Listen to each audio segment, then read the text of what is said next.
नमस्कार मित्रांनो, आजच्या या भागामध्ये तुमचं सहर्ष स्वागत आहे.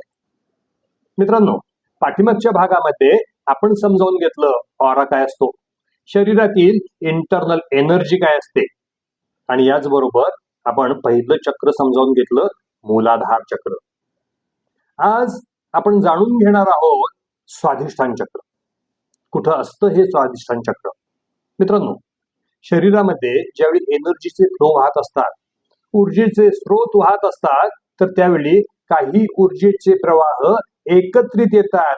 बेंबीच्या खाली 2 बोट, नाभीच्या खाली 2 बोट, आणि तिथं एक सेंटर तयार होतं. हे सेंटर म्हणजे आपलं स्वाधिष्ठान चक्र. याला इंग्लिशमध्ये सॅक्रल चक्र असं सुद्धा म्हणतात. याचं जे स्थान आहे हे बेंबीच्या खाली, नाभीच्या खाली 2 बोट, हे त्याचं स्थान आहे. त्याचा रंग आहे केशरी, किंवा आपण त्याला नारंगी म्हणू. हा रंग इंडिकेट करतो. त्याचा बीज मंत्र आहे वाम. हा त्याचा बीज मंत्र आहे. मित्रांनो, तुमच्या लक्षात आलं असेल, बेंबीच्या खाली हे चक्र आहे, म्हणजे आजूबाजूच्या अवयवांना एनर्जी पोहोचवण्याचं काम हे चक्र करत असतं. मग हे जर चक्र असंतुलित झालं तर आपल्याला कोणते कोणते आजार होऊ शकतात? आपल्याला मूत्रपिंडाच्या रिलेटेड आजार होऊ शकतात. मूत्राशय, कंबर, पोटाचा खालचा भाग या चक्राच्या कंट्रोलमध्ये येतो.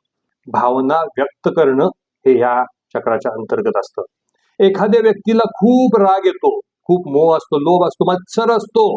हा मत्सर कमी करण्यासाठी किंवा राग कमी करण्यासाठी सुद्धा हे चक्र संतुलित असणं हे गरजेचं आहे. हार्मोन्स ग्रंथी, लैंगिक समस्या या चक्र जर असंतुलित झालेलं असेल तर उद्भवू शकतात.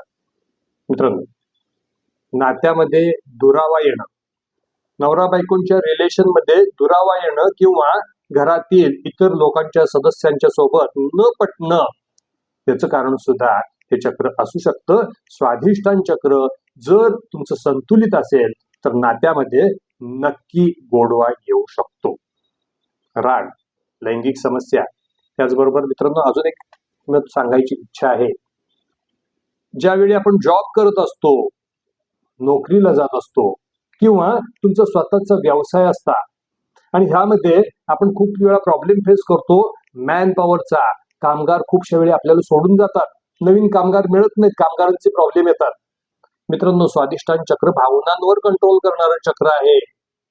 तुमचं आणि कामगारांचं नातं दृढ करणार आहे. बोलण्यामध्ये तुमच्या फरक पडेल, त्यांच्याशी गोड बोलून कसं काम करवून घ्यायचं आहे. भावनांवर कंट्रोल, रागावर कंट्रोल, योग्य पद्धतीने कम्युनिकेशन केलं तर ही लोक टिकतील. तुमच्या आजूबाजूची लोक तुम्हाला व्हॅल्यू द्यायला चालू करतील. ऑफिस मधले कलिग्स तुमच्याशी त्यांचं नातेसंबंध नीट राहतील. म्हणून हे चक्र तेवढंच महत्वाचं आहे. भावनिक अस्थिरता, अपराधीपणाची भावना सुद्धा या चक्रामध्ये असते. पाठीमागच्या गत आयुष्यामध्ये एखादी घडून गेलेली गोष्ट असते आणि त्याची बोज आपल्याला मनाला लागत असते. त्या अपराधीपणाच्या भावनेतून आपण बाहेर पडत नाही. प्रत्येक वेळी त्याच गोष्टी आठवत राहतात. हे कमी करण्याचं काम या स्वाधिष्ठान चक्रामार्फत केलं जातं. मित्रांनो, हे जे स्वाधिष्ठान चक्र आहे हे संतुलित कुठल्या पद्धतीने करता येईल? हे संतुलित करण्यासाठी तुम्ही काही क्रिस्टल्स, काही खडे वापरू शकता. मून स्टोन जर वापरला तर हे चक्र संतुलित व्हायला मदत होईल. मित्रांनो, हे जे चक्र आहे हे जलतत्वाचं आहे. पाण्याच्या, जलाशयाच्या ठिकाणी तुम्ही जर वेळ घालवत असाल तरी सुद्धा हे चक्र त्या वातावरणावर संतुलित होण्यास मदत होते. आहारामध्ये पुन्हा जलतत्व आहे. आहारामध्ये ज्या फळांमध्ये जास्त पाणी असतं हे तुम्ही खाऊ शकता. मग यामध्ये कलिंगड असेल, द्राक्ष असतील, संत्रे असतील, मोसंबी असतील, ज्यामध्ये रस भरपूर आहे, अननस असेल, या फळांचं सेवन केल्यानंतर सुद्धा हे चक्र संतुलित होण्यास मदत होते.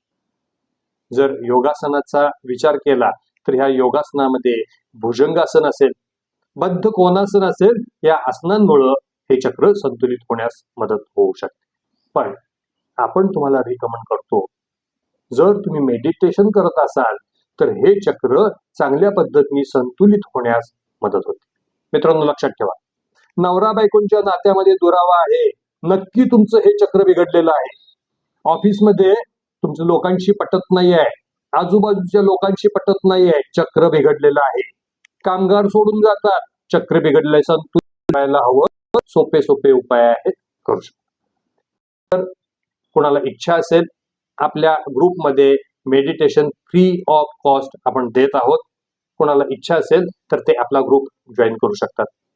त्याचबरोबर मी पुन्हा एकदा तुम्हाला आठवण करून देऊ इच्छितो, आपण हे जी 7 चक्र आहेत, ऑरा आहे, संतुलित आहे का असंतुलित आहे, याचा एक 10 पानांचा रिपोर्ट आपण अगदी नाममात्र शुल्कांमध्ये तुमच्यापर्यंत पोहोचवत आहोत. आणि यासोबतच मेडिटेशनचा पुढचा जो पार्ट आहे त्या आपल्या बॅचमध्ये फ्री ऑफ कॉस्ट एंट्री देत आहोत. ज्यांना कोणाला आपली चक्र किंवा ऑरा चेक करायचं असेल त्यांनी कॉन्टॅक्ट करावा. आज इथंच आपण थांबूया. उद्या आपण समजावून घेणार आहे मणिपूर चक्र. थँक्यू.